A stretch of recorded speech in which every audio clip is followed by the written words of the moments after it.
சென்னை மாமன்ற கூட்டத்தில் நிறைவேற்றப்பட்ட சொத்து வரி உயர்வு, சுடுகாட்டினை தனியார் மயமாக்குதல் போன்ற தீர்மானங்களுக்கு எதிர்ப்பு தெரிவித்து விசிக மற்றும் கம்யூனிஸ்ட் கட்சி உறுப்பினர்கள் வெளிநடப்பு செய்தனர். சென்னை ரிப்பன் மாளிகையில் மேயர் பிரியா தலைமையில் மாநகராட்சி மாதாந்திர மாமன்ற கூட்டம் இன்று நடைபெற்றது. இதில் தூய்மை பணியாளர்களுக்கு தினக்கூலியை உயர்த்தி வழங்குதல், அம்மா உணவகங்களை மேம்படுத்துதல், பள்ளிகளில் தற்காலிக அலுவலக உதவியாளர்களை நியமிப்பது உள்ளிட்ட தீர்மானங்கள் நிறைவேற்றப்பட்டன. 2025-26 நிதியாண்டில் சொத்து வரியை 6% உயர்த்துவது, சுடுகாட்டினை தனியார் மயமாக்குதல் போன்ற தீர்மானங்களும் நிறைவேற்றப்பட்டன.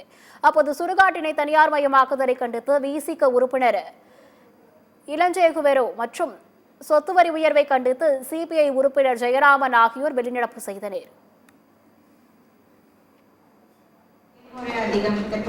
சில பொருட்கள் மீதான விவாதத்தை விடுதலை சிறுத்தைகள் கட்சியும், மார்க்சிஸ்ட் கம்யூனிஸ்ட் கட்சியும், இந்திய கம்யூனிஸ்ட் கட்சியும் அந்த பொருள் மீதான விவாதத்தில் நாங்கள் எடுத்துரைத்தோம்.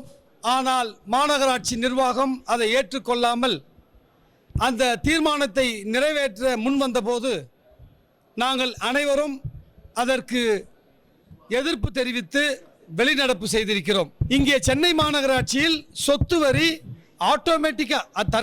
அதுவாகவே ஒவ்வொரு ஆண்டும் 6% சொத்து வரியை தானாகவே உயரும் என்கிற ஒரு தீர்மானத்தை கொண்டு வருகிறார்கள். இது ஏழை எளிய மக்களை பாதிக்கக்கூடிய வரி விதிப்பாக தோன்றுகிறது. ஏழை எளிய மக்களுக்கு, உழைக்கும் மக்களுக்கு எதிரான தீர்மானமாக இருக்கின்ற காரணத்தினால் அந்த தீர்மானங்களை நிறுத்தி வைக்க வேண்டும் என்று மார்க்சிஸ்ட் கம்யூனிஸ்ட் கட்சி, விடுதலை சிறுத்தைகள் கட்சி, இந்திய கம்யூனிஸ்ட் கட்சி உறுப்பினர்களாகிய நாங்கள் அனைவரும் கோரிக்கை வைத்தோம். ஆனால் அதை விவாதிக்குவதற்கு, அதை கேட்பதற்கு அனுமதிக்காமல் அந்த தீர்மானங்களை நிறைவேற்றியதனால் நாங்கள் அதை கண்டித்து வெளிநடப்பு செய்கிறோம்.